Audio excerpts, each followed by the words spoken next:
Hello everybody, welcome back to another video. This is Kaizen Mentality. Welcome back. So, have my coffee. It's nice and warm. It's cold right now. It's getting cold in Southern California. At least the mornings are cold, so this is nice right now. Anyway, the topic of today's video, what I want to talk about is why you should know how to fight, why you should train and learn how to fight. Train in martial arts, in any sort of martial arts discipline, so that you learn to defend yourself, so that you learn to be effective, if you have to, in a physical situation. Now, fighting is in our DNA as human beings. Human beings have been fighting for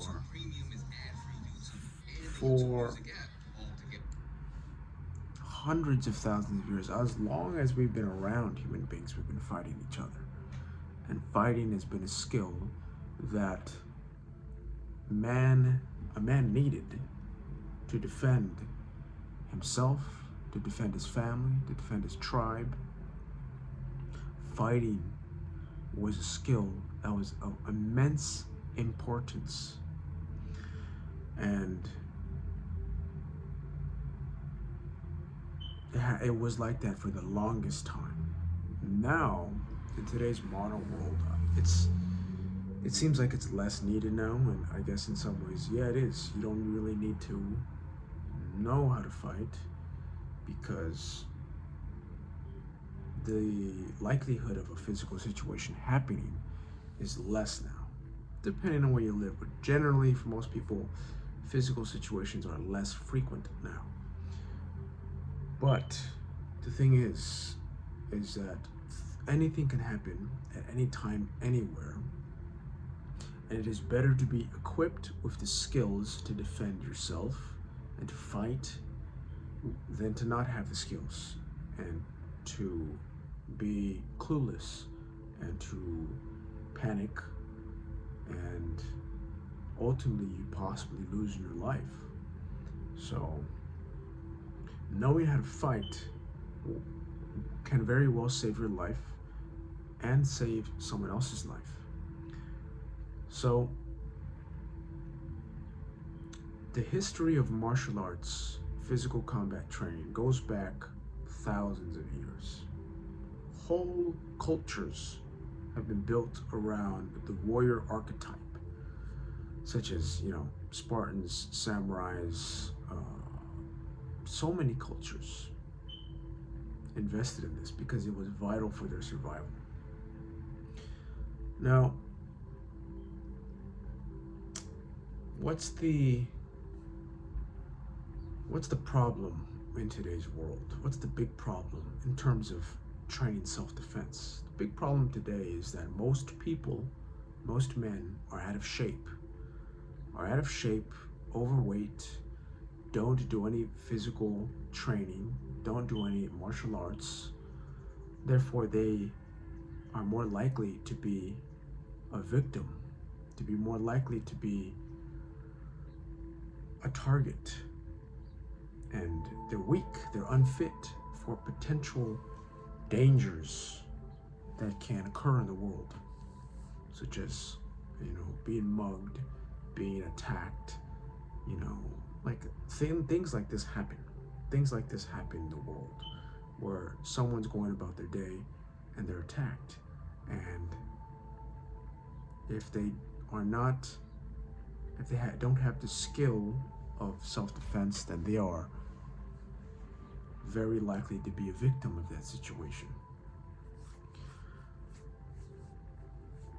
Another thing is that in today's world, there is a significant amount of feminization in our culture towards men.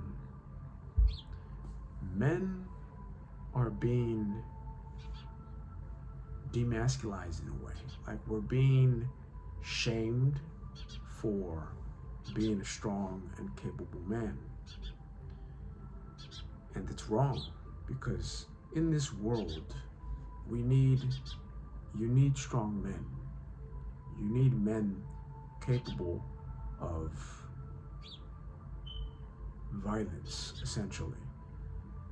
But you need men with good character, men with good ethics, men that can distinguish appropriate action, appropriate physical force when needed. And this whole feminization of the culture and telling men to be weak, telling men to not train their bodies, telling men it's okay to be out of shape, unhealthy, is wrong. And we should reject that idea. And we should strive to make ourselves strong and capable as men. And some people's objections to this would say, oh, well, I don't believe in violence, or I'm not an aggressive person. Some would say that. My rebuttal to that would be, the thing is, the uncertainty of the world doesn't cater to your beliefs. Someone may attack you. Someone may attack someone you care about.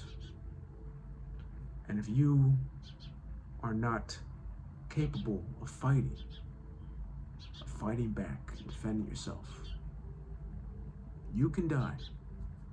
So, you may not believe in violence, you may be a pacifist, but if violence comes to you, you need to be ready.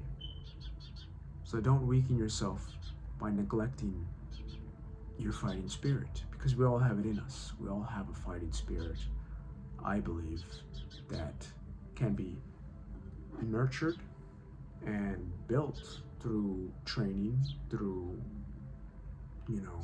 learning a martial art. So what are the big benefits? What are the benefits of learning how to fight, of training martial arts? One is self-defense, obviously. The ability to defend yourself and to protect others in a situation, in a threatening situation. That's number one. Number two is you get in great physical shape. Martial arts training, boxing, jiu-jitsu, it's very intense. You burn a lot of calories. And this essentially, builds muscle tone and burns fat. So you can burn 500, 600, 700, 800 calories in a training session, and that does wonders for your health, because you're pushing yourself, and it's a great thing to do. 3 is improved self-confidence. So when you train in martial arts and you're getting better and your skills are improving, and you see the progress, you feel good, you feel better, like you feel more confident in yourself, so by training, you develop that sort of quiet confidence of knowing you can most likely handle most situations with people in life, average people. You can be okay. 4 is social interaction. So martial arts gyms, fighting gyms, is a great place to meet people that are also into training, to meet, they could be your friends, and it's a good place because you're both sort of pushing through a challenging experience, and it really is a positive place where people can get to know each other and you can socialize, and it provides, some gyms, not all of them, provide a good sense of community, so that's a good thing. And 5 is, it's a lot of fun. It's enjoyable. Learning new moves, practicing them, getting better, and performing them well is fun. It's learning. It's enjoyable. Yeah, it's challenging, it's hard, it's tough, but it's also fun. It's a great time, So those are the benefits. My personal experience with martial arts is I've trained jiu-jitsu for about 2 years pre-COVID, and I love jiu-jitsu. It was a fantastic martial art for learning grappling and chokes and different maneuvers that have to do with grappling. Currently, I'm training in boxing. I go to a boxing gym once or twice a week. I hit the bag, we have classes, we work on combinations. I've yet to do sparring, but I will be doing that soon. I wanted to get fundamentals down of footwork and combinations. And the next step is now to start sparring and step into that session of training, which is, a very important part of training martial arts is sparring, because that's where you learn to apply the skills that you're learning. So currently doing that. It's a ton of fun. I recommend it. So how do you go about learning how to fight? How do you go about doing it? Very simple. Find a martial arts gym in your area. And so before I say that, there's two foundational skills to learn for self-defense. One is grappling. So jiu-jitsu, wrestling, judo, pick a form of grappling and study that and train in that for about a year. Train that, get to a decent level of ability. With 1 year of training, I think is good. After that, do a year of striking, which could be boxing, it could be Muay Thai, it could be kickboxing, some form of striking. Train that for a year. And once you've trained both for a year and you've gotten pretty good at each one, you're better off than about 90% of the population. So, and after that, you can do both. You can, do other things, but those two, grappling and striking, will provide the foundation for your self-defense skills. If you're good in both, you're gonna be okay. You're gonna be good in most physical situations. So, yeah, that is my sort of advice to anyone who wants to start. And to end it off, I believe every man should have a basic level of physical combat competence. It can very well mean the difference between living and dying. Therefore, it is a skill that we should have, that we should employ, that we should develop, because it is a man's responsibility to protect and provide. First is to protect, to have the ability to protect. That is what training will do for you. And then provide. So that is basically the video today. Hope you guys enjoyed it. And stay tuned for more content coming soon. Give it a like, subscribe. Stay tuned for more. See you guys later.